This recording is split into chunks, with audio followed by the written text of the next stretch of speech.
কেউ যদি 8 রাকাত পড়ে 8 রাকাতের সওয়াব পাবে, কোনো সন্দেহ নেই। 12 রাকাত পড়লে 12 রাকাতের সওয়াব পাবে, কোনো সন্দেহ নেই। 20 রাকাত পড়লে 20 রাকাতের সওয়াব পাবে, কোনো সন্দেহ নাই। পড়বে যত বেশি সওয়াব হবে তত বেশি ইনশাআল্লাহ। কিন্তু তাই বলে কম পড়ে, আপনি কম পড়ার পরে যারা বেশি পড়েছে তাদের বিরুদ্ধে ফতোয়ার কামান তো লাগাতে পারেন, ফতোয়ার কামান তো লাগাতে পারেন না। কিসের ভিত্তিতে লাগাবেন? দলিল দিবে, আল্লাহ নবী তো পড়েছেন 20 রাকাত, পারলে একটা দলিল দাও। আরে ভাই, নবী পড়েছেন কত রাকাত এটা নিয়ে কোনো দলিল কেউ দিতে পারবে না। নবীজি যে পড়েছিলেন 3 দিন তারাবি সাহাবীদেরকে নিয়ে পড়েছেন, ঠিক কয় রাকাত পড়েছেন এই সংক্রান্ত কোন সহিহ হাদিস কেউ দেখাতে পারবে না। এখন যদি কেউ দুর্বল টুর্বল দেখে, এগুলো দিয়ে চলবে না। সহিহ হাদিস কেউ দেখাতে পারবে না, রাকাত সংখ্যাটা এখানে উল্লেখ নাই। কিন্তু আল্লাহ নবী যে এটা বলেছেন এটা কে না জানে? তোমরা আমার আদর্শকেও আঁকড়ে ধরো, আমার খুলাফায়ে রাশেদিনের আদর্শকেও আঁকড়ে ধরো। নবী বলেছেন নাকি বলেন নাই? এক সুন্নাত মানতে বলেন নাই, 2 সুন্নাত মানতে বলেছেন। আলাইকুম বিসুন্নতি, তোমরা আমার সুন্নাতকে আঁকড়ে ধরো, ওয়া সুন্নাতিল খুলাফায়ে রাশিদিন আল মাহদিয়িন, এবং হেদায়েতপ্রাপ্ত সঠিক পথের অনুসারী খুলাফা যারা আছে, খলিফা যারা আছে, সুন্নাত ওয়াল জামাত। তাই না? নবীজির হাদিসে আছে, নবীজি বললেন আমার উম্মতের সব কয়টা দল যাবে জাহান্নামে। বনি ইসরাইল 72 দল হয়েছে, আমার উম্মত 73 দল হবে, সব কয়টা যাবে জাহান্নামে, একটা দল বাদে। জিজ্ঞেস করা হলো তারা কারা? কি বললেন? মা আনা আলাইহি ওয়া আসহাবি, যাদের আদর্শ হবে 2টা, একটা না, যাদের আদর্শ হবে 2টা। 1 নম্বরে মা আনা আলাইহি, আমি মুহাম্মদ যেই আদর্শের উপরে আছি। 2 নম্বরে ও আসহাবি, এবং আমার সাহাবীরা যে আদর্শের উপরে আছে। তাহলে কি বুঝলেন? সাহাবীদের আদর্শ বাদ দিয়ে নবীর আদর্শ পূর্ণাঙ্গভাবে আঁকড়ে ধরা সম্ভব? কেউ যদি সাহাবীদের আদর্শ ছেড়ে দেয়, হাদিসগুলোর উপর আমল কিভাবে হবে আমাকে বলেন? কেউ যদি রাজনীতি সংক্রান্ত ইসলামের মাসালা শিখতে চায়, রাজনীতি সংক্রান্ত, আর সে চিন্তা করে খুলাফায়ে রাশেদিনের দিকে তাকাবো না, শুধু আল্লাহ নবীর মদিনার 10 বছরের আদর্শ দেখেই ইসলামের রাষ্ট্রবিজ্ঞান আমি শিখে ফেলবো, আমি চ্যালেঞ্জ করে বলবো কিয়ামত পর্যন্ত সে পারবে না, সম্ভবই না। শাসক কিভাবে নির্বাচিত হবে, একটা দেশের রাষ্ট্রপ্রধান কিভাবে নির্বাচিত হবে, এই মাসালার সমাধানও আপনি করতে চাইলে আপনাকে খুলাফায়ে রাশিদিনে আসতে হবেই, এর বাইরে কোনো দরজা খোলা নেই। আবু বকর কিভাবে নির্বাচিত হয়েছেন, ওমর ওসমান আলী কিভাবে নির্বাচিত হয়েছেন রাদিয়াল্লাহু আনহুম আজমাইন, এর বাইরে কোনো সুযোগই নেই। মহাত্মা গান্ধী পর্যন্ত বলেছেন যে আমি ওমরের জীবনী পড়েছি, তার থেকে উপকৃত হয়েছি। কেন ওমরের জীবন? কেন রাসূলের জীবন না পড়ে ওমরের জীবন কেন? রাসূলের জীবন পড়ে নাই সেটা আমি বলছি না, কিন্তু ওমর কেন? কারণ ওমরের জীবন আল্লাহ রাসূলের জীবন থেকে আলাদা করার সুযোগ নাই। যেমন নবীর পথ আর আল্লাহর পথ আলাদা না এক? নবীর পথ আর আল্লাহর পথ আলাদা না কি এক? নবীকে মানা খালি নবীকে মানা না আল্লাহকেও মানা? মাইয়ুতিআর রাসূল ফাকাদ আতা আল্লাহ, যে রাসূলের দেখানো পথে চললো সে আল্লাহর আনুগত্যই বাস্তবায়ন করলো। যেমনি ভাবে নবীর পথ মানে আল্লাহর পথ, একই ভাবে খুলাফায়ে রাশিদিনের পথ, নবীর সাহাবীদের পথ, সেটাই নবীর পথ, আলাদা কোনো পথ না, একই পথ, একই পথ। তো যার কারণে কেউ যদি মনে করে নবীর সাহাবীরা বেদাত করেছে, খুলাফায়ে রাশিদিন বেদাতের উপর প্রতিষ্ঠিত থেকেছে, অর্থ ভাই ইমানের মধ্যে সমস্যা হয়ে গিয়েছে, সে হক পথ থেকে বের হয়ে ইতিমধ্যে ভ্রান্তদের খাতায় নাম লিখিয়েছে। 3 জন খলিফা, ওমর রাদিয়াল্লাহু আনহু জামানায় শুরু হলো, তামিম দারি রাদিয়াল্লাহু আনহু তারাবির ইমাম ছিলেন, ভালো হাফেজ ছিলেন যেহেতু, উবাই ইবনে কাব এবং তামিম দারি তারা তারাবির ইমামতি করতেন, আর সাহাবীরা পেছনে 20 রাকাত নামাজ পড়তেন। এই যে শুরু হলো, একজন সাহাবী প্রতিবাদ করেছে, পারলে আমাকে বলেন একজন সাহাবী যে ওমর তুমি বেদাত শুরু করলে, এত বড় সাহস দিয়েছে কে? এমন কোন প্রমাণ থাকলে আমাকে বলেন। আচ্ছা, ওমরের জামানা বাদ দিলাম, মানলাম তর্কের খাতিরে ওমর ভুল করেছে, মানলাম। ওসমান কেন এসে সরালো না? আলী রাদিয়াল্লাহু আনহু কেন এটার বিরুদ্ধে বিদ্রোহ করলো না? তারা কেন প্রতিষ্ঠিত রাখলো? ওমর করে গেলেন, ওসমানও একই পথে চললেন, আলী রাদিয়াল্লাহু আনহু একই পথে চললেন, নবীর সমস্ত সাহাবীরা এটার উপর ঐক্যবদ্ধ হয়ে গেলেন, মেনে নিলেন, এটা অর্থাৎ ইজমা। মুখ দিয়ে বললে শুধু ইজমা হয় তা না, কোন আমল যদি জাতীয়ভাবে চলে আর সবাই যদি দেখার পরে চুপ থাকে, বিশেষ করে নবী এবং তার সাহাবীদের ক্ষেত্রে এটা, তারা যদি কোনো কিছু দেখার পরে, জানার পরে, শোনার পরে চুপ থাকেন, এটাও ইসলামের দলিল হয়ে যায়। এজন্য হাদিস বলে কাকে জানেন? শুধু নবীর কথাকে হাদিস বলে না। আপনি যে কোনো কিতাব খুলে দেখেন হাদিসের সংজ্ঞা কি, শুধু নবীর কথাকে হাদিস বলে না। হাদিস 4 জিনিসের নাম। 1 নম্বরে নবীর কথা, কাউলুন নবী। 2 নম্বরে নবীর কাজ, ফিআলুন নবী। 3 নম্বরে নবীর গুণাবলী, ব্যক্তিগত যে গুণাগুণ ছিল, আওসাফুন নবী, সিফাতুন নবী। 4 নম্বরে তাকরিরুন নবী, নবী যেই ব্যাপারগুলো মৌন অনুমোদন দিয়েছেন, মৌন সম্মতি দিয়েছেন। মৌন সম্মতি মানে মুখের কথা বলেন নাই। কিন্তু সামনে হয়েছে, দেখেছেন, শুনেছেন, অথবা কান দিয়ে জেনেছেন, প্রতিবাদ করেন নাই, এর বিরুদ্ধে আপত্তি করেন নাই, এটাই শরীয়তের দলিল। হাদিসে স্পষ্ট আছে, নবী বলেন আমার উম্মত কখনো গোমরাহির উপর এক হবে না। গোটা উম্মত কখনোই গুমরাহির উপর এক হবে না। আল্লাহ রাসূলের একাধিক সহিহ হাদিসের মধ্যে আছে লা তাজতামি উম্মতি আলা দালালা। এজন্য কোরআনে স্পষ্ট আছে, যে ব্যক্তি মুমিনদের পথ ছাড়া অন্য পথ অনুসরণ করবে আমি আল্লাহ তাকে জাহান্নামে দিব। ওয়া মান ইয়াত্তাবি গায়রা সাবিলিল মুমিনিন নুওয়াল্লিহি মা তাওয়াল্লা। মুমিনদের পথ কেন বললেন? আল্লাহর পথ না, নবীর পথ না, মুমিনদের পথ। এটা আবার কি? তার মানে কোন জামানা সব মুমিন গোমরা হয়ে যাবে এটা সম্ভব না। তো নবীর সাহাবীরাই তো সর্বশ্রেষ্ঠ মুমিন, কোনো সন্দেহ আছে? পরবর্তী সবার ইজমা, ইজমা মানে সর্বসম্মত মত, এর চাইতে লক্ষ কোটি গুণ শক্তিশালী হলো নবীর সাহাবীদের ইজমা। নবীর সাহাবীরা একদম তিন জামান, ওমর রাদিয়াল্লাহু আনহু একদিন দুদিন না, এক যুগের কাছাকাছি বাদশাহী করেছেন। এরপর ওসমান, এরপর আলী, এরপরে সে আবার হাসান রাদিয়াল্লাহু আনহু 6 মাস, এরপর আমির মুয়াবিয়া আরো 20 বছরের বেশি। এত লম্বা সময় যেই আমল চলেছে, এরপর তাবে জামানা চলেছে, এটাকে আপনি কিভাবে ভাবেন? এজন্য আবু হানিফাকে জিজ্ঞেস করা হলো, ইমাম আবু হানিফা রাহমাতুল্লাহকে প্রশ্ন করা হলো যে নবীজির থেকে তারাবির রাকাত সংখ্যা পেলাম না, তাহলে ওমর রাদিয়াল্লাহু আনহু কিভাবে নিজের থেকে 20 স্টার্ট করলেন? প্রশ্ন করা হলো। ইমাম আবু হানিফা বললেন, তোমার মাথায় এটা আসলো কিভাবে যে ওমরের কাছে নবীর পক্ষ থেকে কোনো দলিল ছিল না, দলিল ছাড়াই ওমর নিজের থেকে শুরু করেছেন আর সব সাহাবীরা মেনে নিয়েছেন? তোমার মাথায় এটা আসলো কিভাবে? আসলোটা কি? এজন্য মাথায় রাখবেন, 20 রাকাত তারাবিকে কেউ যদি বেদাত বলেন, নিঃসন্দেহে এটা আপনার ইলম, আপনার ঈমান দুটোর জন্যই খতরনাক হবে। কারণ এই বেদাতের ফতোয়া সবার আগে খুলাফায়ে রাশিদিন এবং নবী সাহাবীদের উপর পড়বে। এজন্য জবান সাবধান। নিজের আমলের ত্রুটি থাকলে থাক, কিন্তু তাই বলে অন্যটার বিরুদ্ধে ফতোয়াবাজি করতে যায় না। আগেও আমরা এক আলোচনায় বলেছিলাম, বাংলাদেশে নারী নেতৃত্ব চলে, তাই না? স্বাভাবিক, রাষ্ট্রপ্রধানও অনেক সময় নারী হয়। তো এখন আপনি কোন দল করেন, সেই দলে রাষ্ট্রপ্রধান নারী, তো হোক, আপনি এটাকে আপনার আমলের ত্রুটি হিসাবে দেখেন, কিন্তু তাই বলে ইসলামের বিরুদ্ধে ফতোয়া লাগাতে যায় না যে ইসলামে এই হাদিসটা ভুল আছে। বুখারী শরীফে যে হাদিসে এটা বলা আছে যে নারী নেতৃত্বের বিপক্ষে নবীজি ভুল বলে ফেলেছেন, নবীজি আসলে এখানে মিসগাইড হয়ে গিয়েছে, নাউযুবিল্লাহ, এগুলো বললে ইমানই থাকবে না। আমলের ত্রুটি থাকলে থাক, ইমানের ত্রুটি ঢুকায় না। আমলের ত্রুটি থাকলে থাক, ইমানের ত্রুটি ঢুকায় না। অন্তত এভাবে বিশ্লেষণ করেন যে আমার দলে অনেক ভুল আছে, এটাও একটা ভুল হিসাবে দেখলাম, আল্লাহ আমাকে মাফ করে দিও, আল্লাহ যেহেতু এটা আমার হাতে না, তুমি আমার এটার জন্য কিয়ামতের দিন পাকড়াও করো না, তওবা করেন। কিন্তু যদি আপনার দলে আছে বলে ইসলামের ফতোয়াই উল্টায় দেওয়ার চেষ্টা করেন, নিঃসন্দেহে এটা আপনার ঈমানকে বরবাদ করবে, এটা আপনার ঈমানের জন্য মোটেও উপকারী বিষয় হবে না। সুতরাং 20 রাকাত তারাবির বিরুদ্ধে কখনোই মন্তব্য করতে যাবেন না। 8 রাকাত পড়লে 8 রাকাতের সওয়াব পাবেন, 20 রাকাত পড়লে 20 রাকাতের সওয়াব পাবেন। তাই বলে 20-এর বিরুদ্ধেও ফতোয়া লাগাতে যায় না। আর কেউ 8 পড়লে তারে আবার মসজিদে আসবা না তুমি, এই জাতীয় কথা বললেন না। তবে আমি বুঝি যেটা, যারা 8 রাকাত পড়ে চলে যায়, তার আগ থেকেই যাওয়ার প্রস্তুতিটা রাখা ভালো। সেটা কিভাবে? আপনি দাঁড়ালেন এমন কোন জায়গায় যে আপনি এখন বের হওয়ার সময় আরো 100 মানুষের কাঠ ডিঙ্গিয়ে শরীরে পা লাগিয়ে বের হতে হবে, মানুষকে কষ্ট দিতে হবে, এবং আরো 10 জনের উপর প্রভাব পড়বে। বাকি যারা আপনার সঙ্গে একমত না, কিন্তু তারাও, তাদের ভেতর আইলসামি আসবে, কারণ মানুষ দেখে প্রভাবিত হয়, এটা স্বাভাবিক। আমি যদি হাই তুলি, হাই তোলা বুঝেন, ওই যে হা করে, আমি যদি হাই তুলি, দেখবেন 10 জন এমনি হাই তুলে ফেলেছে, এটা অটো দেখে চলে আসে। ফজরের সময় মসজিদে এক কোনায়, বিশেষ করে শীতের দিনে যদি কাশি দেয়, একজন খালি যদি কোনায় কাশি দেয়, দেখবেন পুরো মসজিদে কাশির বন্যা বয়ে গেছে। একইভাবে ইমাম সাহেব যদি সালাম ফিরাতে একটু দেরি করে, তাহিয়াতুতে বৈশা একটু লম্বা হয়ে যাচ্ছে, পেছন থেকে একজনের মনে হচ্ছে কি রে দোয়া মাসুরা শেষ, তা হুজুরে সালাম ফিরায় না। এখন সে সিগন্যাল দেয়, অনেক সময় সিগন্যাল দেয়। সিগন্যাল দিবে কিভাবে? ডাইরেক্ট তো কথা বলা যায় না নামাজে, অনেক বাঙালি আছে, একজন দেয়, একজনেরটা দিলে দেখবেন মসজিদ গরম হয়ে গেছে, সবাই মিলে এখন সিগন্যাল দেওয়া শুরু করেছে, হুজুর হলুদ কার্ড না লাল কার্ড, তাড়াতাড়ি সালাম ফিরান, আপনি কি ঘুমিয়ে গেলেন কিনা বা চিন্তায় পড়লেন কিনা, হয় অনেক সময়। তো মানুষ একজনের দ্বারা আরেকজন প্রভাবিত হয়, এটা একদম সিম্পল একটা ব্যাপার, ন্যাচারাল ব্যাপার।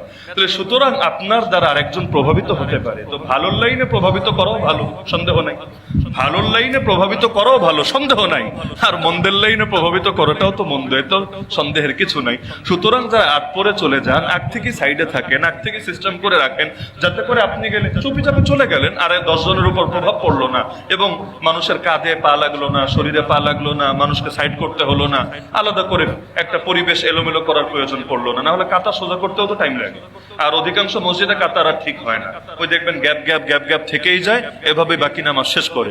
অথচ নামাজের জন্য কাতার ঠিক করার গুরুত্ব কি পরিমাণ বেশি সকলে জানা আছে। এজন্য তারাবির ব্যাপারে আল্লাহর ওয়াস্তে জিনিসটা মনে রাখার চেষ্টা করবেন ইনশাআল্লাহ। তো রমাজান ট্রেনিং এর মাস, রমাজান প্রশিক্ষণের মাস। এই রমাজানে নফসের বিরুদ্ধে আমাদেরকে সফল হতে হবেই হবে ইনশাআল্লাহ।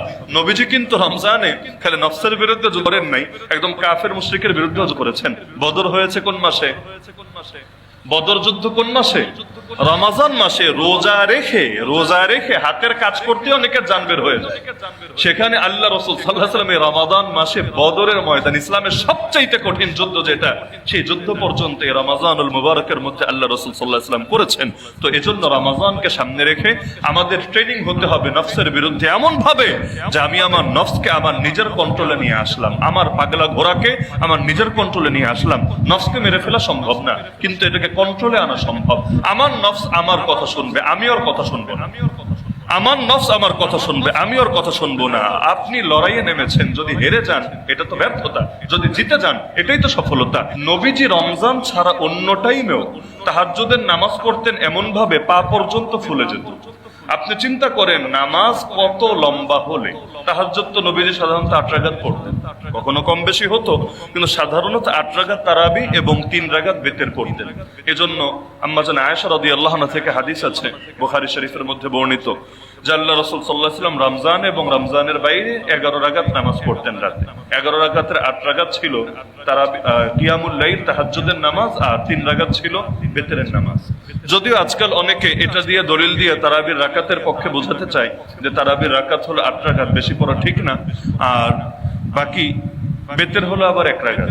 তারাবি 8 রাকাত, বেতের 1 রাকাত। তারাবি 8 রাকাত দলিল কি? বুখারীর এই হাদিস দিয়ে দলিল দেয়। বেতের 1 রাকাত দলিল কি? এটা আবার অন্য হাদিস দিয়ে দলিল দেয়। অথচ একটা হাদিস পুরোপুরি নিলেও এখানে তো 8 থাকে না, বরং 11 হয়ে যায়। অনেক সময় দলিল এদিকেও যায় না ওদিকেও যায় না। যেমন এখন মক্কা মদিনার নামাজ 10 রাকাত করে পড়ে। করোনা যখন এসেছে, করোনার আগ পর্যন্ত 20 রাকাত ছিল। করোনার অজুহাতে যেহেতু সেখানে বিভিন্ন সীমাবদ্ধতা ছিল, এজন্য অর্ধেকে নামিয়ে এনেছে, 20কে 10-এ। করোনা চলে গেছে কিন্তু অলসতা তো আর যায় নাই। তো যার কারণে এখনো সরকারি রুলস আর রাজতান্ত্রিক দেশে তো আর রাজার আইনের বাইরে যাওয়ার সুযোগ নাই।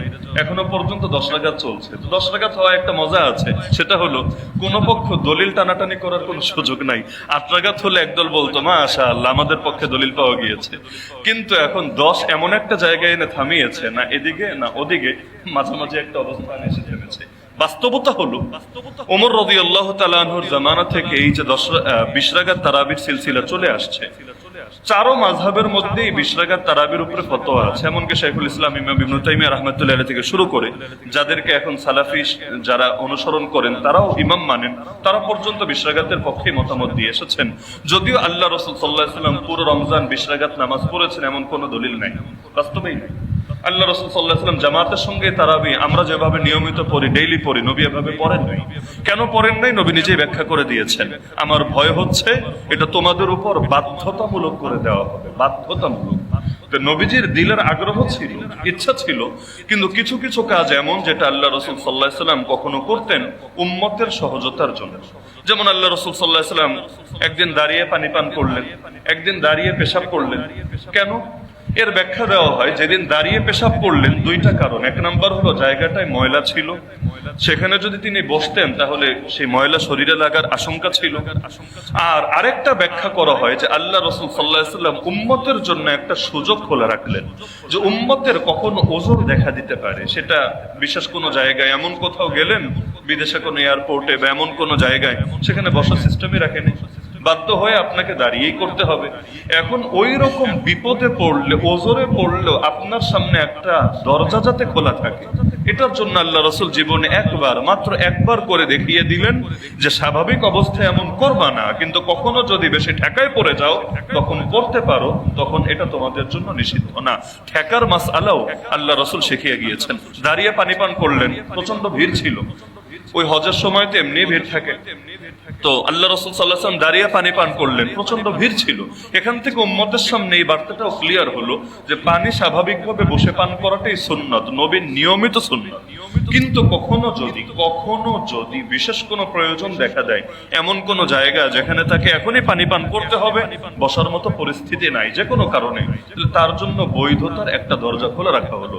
তাহলে অনেক কিছু এমন যেটা বৈধতার খাতিরে করা হয়েছে, যাতে করে উম্মতের সামনে পূর্ণাঙ্গ একটা আদর্শ থাকে, নিয়মিত আমলও থাকে, ঠেকার আমলও থাকে। ঠেকার আমল লাগে না আমাদের? আমরা যখন সফরে যাই, অনেক সময় তো এমন হয় যে আমরা এমন কিছু সিচুয়েশনে পড়ি যেটা স্বাভাবিক জীবনে আমরা পড়ি না। ধরেন আপনি আকাশপথে হজ করতেই যাচ্ছেন, 8 ঘন্টা আপনাকে বিমানে থাকতে হবে। এখন বিমানে নামাজের টাইম এসেছে, নামাজ পড়বেন কিভাবে? ইসলামের তো এই শিক্ষাও থাকা লাগবে। যদি না থাকে কিসের পরিপূর্ণ দিন? পরিপূর্ণ মানে এখানে এই সবকটাও থাকতে হবে। এখন নবীর জামানায় বিমান ছিল না, সবক পাবো কিভাবে? হ্যাঁ, নবীর জামানায় বিমান ছিল না, কিন্তু উট ছিল। উটের পিঠে চড়ে মরুভূমিতে কখনো লম্বা লম্বা সফর তাদেরকে করতে হতো। ওই উটের পিঠে থাকাকালীনও তারা কিভাবে ইবাদত করেছেন, সেখান থেকে আজ আমাদের ইবাদতের সবক আমাদের সামনে এসেছে। এজন্য যারা বিমানে চড়ে নফল নামাজ যদি বসেও পড়ে, এটার ছাড় আছে। নফলের ক্ষেত্রে এই ছাড়টা আছে, কিন্তু ফরজ নামাজের ক্ষেত্রে দাঁড়িয়েও পড়তে হবে, এটার ক্ষেত্রে কোনো এখানে ছাড় নেই। এখন যদি দাঁড়িয়ে স্বাভাবিকভাবে পড়তে পারে আলহামদুলিল্লাহ, যদি না পারে, যদি সিটে বসেই তাকে পড়তে হয় বাধ্যতামূলক ভাবে, তাহলেও তার জন্য জরুরি হলো সে কিবলা দিকে, যত সম্ভব কিবলার দিকে মুখ করে বসে বসে নামাজ পড়বে। কিন্তু এর দ্বারা নামাজের পূর্ণ হক আদায় হবে না, বরঞ্চ তাকে এয়ারপোর্টে নামার পরে অথবা হোটেলে যাওয়ার পরে ওই নামাজটা আবার রিপিট করে নিতে হবে। তার মানে ঠেকা কাজ ছাড়লো, কিন্তু এর দ্বারা নামাজের পূর্ণ হক তার আদায় হবে না, বরঞ্চ যখনই সে সুযোগ পাবে তখনই তাকে নামাজটা রিপিট করে নিতে হবে। আল্লাহ রাসূল সাল্লাল্লাহু আলাইহি ওয়াসাল্লাম যখন ইস্তেনজা করতেন, উজুর জায়গায় আসতে কখনো সময় লাগতো। আরব দেশে ওই সময় তো আর এরকম প্রচলিত বাথরুম ছিল না, আমাদের যেমন এখন স্পেশাল ঘরের সাথে বাথরুম লাগানো আছে। নবীর জামানায় তেমন ছিল না, বাথরুম করার জন্য দূরে যাওয়া লাগবে। কখনো এমন হতো যেখানে গিয়েছেন সেখান থেকে উজুর জায়গায় আসতে 10 মিনিট লাগবে, আর পানি এত বেশি অ্যাভেলেবল ছিল না, তো কূপের কাছে আসতে মনে করেন 10 মিনিট লাগবে। ওই ইস্তেনজা করার পর এই 10 মিনিটের জায়গা আসবেন, এই টাইমটা আল্লাহ রাসূল সাল্লাল্লাহু আলাইহি ওয়াসাল্লাম স্বাভাবিক থাকতেন, এটা নবীর পছন্দ ছিল না। এজন্য ইস্তেনজা সেরে ওই জায়গায় আগে তায়াম্মুম করে নিতেন। এই তায়াম্মুম নামাজ পড়ার জন্য না, এই তায়াম্মুম তাওয়াফ করার জন্য না, বরং এই তায়াম্মুম হলো জাস্ট সেখান থেকে নিয়ে উজুর জায়গা পর্যন্ত যে আসবেন, এই 2 মিনিট 5 মিনিট 10 মিনিটও যাতে তিনি পবিত্রতার হালতেই থাকেন, পূর্ণ পবিত্রতার হালতে থাকেন, জাস্ট এটার জন্য।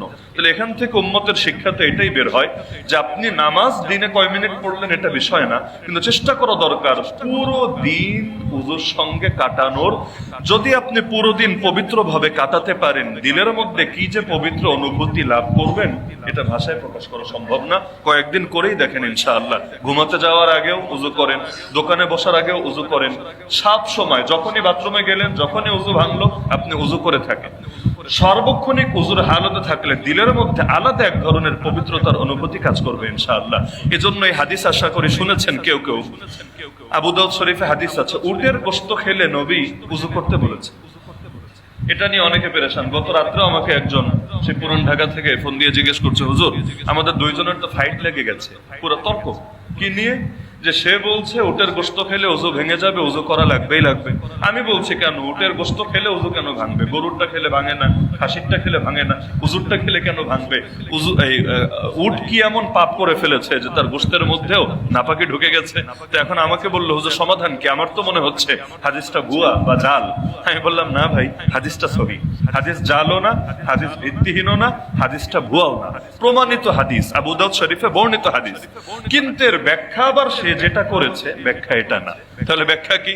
ব্যাখ্যা হলো আল্লাহ রাসূল সাল্লাল্লাহু আলাইহি ওয়াসাল্লাম কিছু আদেশ করেছেন এটা উম্মতের জন্য বাধ্যতামূলক হিসাবে, আর কিছু আদেশ করেছেন পরামর্শ হিসাবে। পরামর্শ যদি এটা করে উম্মতের কিছু ফায়দা হবে এভাবে। যেমন নবীর জামানে এক দাসী ছিল যার নাম বারিরা রাদিয়াল্লাহু আনহা। দাসী থাকাকালীনই তার বিয়ে দিয়েছিল তার মনিব একজন পুরুষের সঙ্গে। এক পর্যায়ে তার মনিব তাকে মুক্ত করে দিল যে তোমাকে আর দাসী রাখবো না, আমি আজাদ করে দিলাম, তুমি স্বাধীন। ইসলামে একটা বিধান হলো কেউ দাসী থাকাকালীন মনিব যদি তাকে বিয়ে দেয়, যখন সে স্বাধীন হবে, আজাদ হবে, তখন সে ইচ্ছার স্বাধীনতা পায়। সে চাইলে আগের সংসার বহাল রাখতে পারে, আবার চাইলে সে সেই সংসারকে বিচ্ছিন্ন করে নতুন করে অন্য কারো সাথে বৈবাহিক বন্ধনে আবদ্ধ হতে পারে। নারীর স্বাধীনতা রক্ষা করেছে ইসলাম। কারণ দাসী থাকাকালীন তার ইচ্ছার খুব বেশি গুরুত্ব থাকে না। মনিব তার মতামত নিয়ে বিয়ে দিবে, এটা হয়তো সব ক্ষেত্রে হবে না। এমন হতে পারে মনিব তার উপর চাপিয়ে দিয়েছে। তো যখন সে স্বাধীন হবে, তার এই ইচ্ছার সুযোগ থাকবে, সে চাইলে আগের সংসারও রাখতে পারে, চাইলে ভাঙতে পারে। তো বারিরা রাদিয়াল্লাহু আনহা যখন স্বাধীন হয়েছেন, তিনি জানিয়ে দিলেন যে আমি আমার স্বামীর সঙ্গে সম্পর্ক ছিন্ন করে দিলাম, এই সংসার আমি আর রাখবো না। তার স্বামী তাকে এত বেশি ভালোবাসতেন, তিনি পাগলের মতো হয়ে গেলেন। তিনি মদিনার অলিতে গলিতে একদম পুরো কান্নাকাটি করতে লাগলেন। এমন আফসোস, মানে মনে হচ্ছিল যে তার জীবনই আর বাঁচবে না, তিনি বিশাল ক্ষতিগ্রস্ত হয়ে যাবেন। সাহাবীরা নবীর কাছে গিয়ে বললেন, ইয়া রাসূলুল্লাহ, এখন ইসলামের বিধান অনুসারে বাড়িরা তো নিজের স্বাধীনতা উপভোগ করেছে, কিন্তু তার সাবেক স্বামীর তো জীবন যায় যায় অবস্থা, এখন কি করা যায় আপনি বলেন।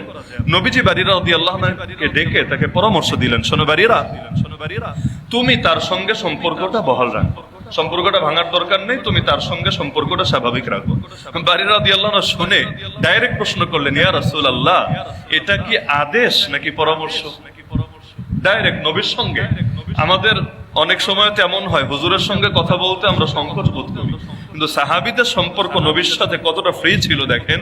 ডাইরেক্ট প্রশ্ন করছি, ইয়া রাসূলুল্লাহ, এটা কি আদেশ নাকি পরামর্শ? যদি আদেশ হয় আমার মাথার উপরে, আমি এটা নিয়ে কোনো দ্বিধা রাখবো না, আপনি যা বলবেন আমি বিনা বাক্যে সেটাই করবো ইনশাআল্লাহ। আর যদি পরামর্শ হয়, তাহলে তো এটা গ্রহণ করা বা না করার ক্ষেত্রে আমি স্বাধীন, তাই না? নবীজি বললেন, না, এটা আদেশ না, এটা আল্লাহর পক্ষ থেকে বাধ্য করা কোনো নির্দেশ না, বরং জাস্ট আমার ব্যক্তিগত পরামর্শ। এবার তিনি বললেন, ইয়া রাসূলুল্লাহ, তাহলে পরামর্শটা আমি নিতে পারলাম না, দুঃখিত। পরামর্শটা আমি নিতে পারলাম না, দুঃখিত। আল্লাহ রাসূল সাল্লাল্লাহু আলাইহি ওয়াসাল্লাম কিছু মনে করলেন না এবং তিনি তার আগের সংসারে আর ফিরে গেলেন না। তাহলে কি বুঝলেন? নবীজি সব আদেশ এক পর্যায়ে না, বরঞ্চ আদেশটা তিনি কি হিসাবে দিচ্ছেন এটা মুখ্য বিষয়। কোরআন খুললে দেখবেন এই মূলনীতিটা বোঝানো আজকে আমাদের আলোচনার সঙ্গে খুব বেশি জরুরি ছিল না, কিন্তু এখন অনেকেই পড়াশোনা করে, আলহামদুলিল্লাহ, এটা ভালো জিনিস। তো পড়াশোনা করতে গিয়ে কারো কারো বদহজম হয়ে যায়, এক মূলনীতি নিয়ে আরেক জায়গায় ফিট করে দেয়।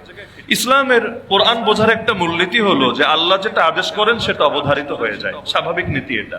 কিন্তু আপনি কোরআন খুললে দেখবেন আল্লাহ বলে দিয়েছেন, ওয়াইদা হালালতুম ফাসতাদু, যখন তোমরা হালাল হবা। হালাল হওয়া মানে বুঝেন, এহরাম যখন বাঁধে, হজে যাক বা উমরায় যাক, মানুষ যখন এহরাম বাঁধে ওই সময় বহু জিনিস তার জন্য নিষিদ্ধ হয়ে যায়, করতে পারে না। যখন তার ইবাদত সম্পন্ন হয় এবং সে গিয়ে মাথা মুন্ডন করে নেয় অথবা চুল খাটো করে নেয়, এহরাম থেকে পবিত্র হয়, এটাকেই বলে হালাল হওয়া। তখন তার জন্য আবার ওই আগে নিষিদ্ধ হওয়া জিনিসগুলো বৈধ হয়ে যায়। যেমন এহরাম অবস্থায় তো ঘ্রাণযুক্ত সাবান শ্যাম্পু ব্যবহার করা যায় না, অনেকে তো গিয়ে না বোঝার কারণে করা যায় না, নিষিদ্ধ। কিন্তু যখন হালাল হবে তার জন্য করা যায়। তা আল্লাহ বলে দিলেন, যখন তোমরা হালাল হবা শিকার করবা, শিকার পশু শিকার করবা। এখন কোন পাগল যদি একটা মূলনীতি শেখে যে কোরআনে আল্লাহ যেটা আদেশ করেন সেটা অবধারিত হয়ে যায়, এই লোক এই আয়াত পড়ার পর কি ফতোয়া দিবে? সে ফতোয়া দিবে যখন এহরাম খুলবে তার জন্য শিকার করা ফরজ। এখন তাকে তীর নিয়ে বনে যেতে হবে, হরিণ ধরে আনতে হবে, না হলে অন্য কোনো পশু শিকার করতেই হবে। কারণ আল্লাহ যেটা আদেশ করেছে, মৌলবী সেটারে ফরজ না বলার কে? এটা করা লাগবেই লাগবে। আল্লাহর আদেশ পালন করবে না তো কারটা করবে? অথচ আপনি তাফসীরের কিতাব খোলেন, মুফাসসিরিনে কেরাম বলে দিবেন না, আল্লাহ আদেশ করেছেন সত্য, কিন্তু নামাজ পড়তে বলেছেন ওইটাও আদেশ, শিকার করতে বলেছেন এইটাও আদেশ, দুই আদেশ এক না। এক আদেশ করেছেন ফরজ হিসাবে, আর এক আদেশ করেছেন বৈধতা বোঝানোর স্বার্থে, যে এতদিন তোমার জন্য এটা অবৈধ ছিল, আমি আল্লাহ এখন তোমার জন্য আবারও বৈধতা দিয়ে দিলাম, জাস্ট এটা জানানোর জন্য। তাহলে সব আদেশ একরকম হয় না।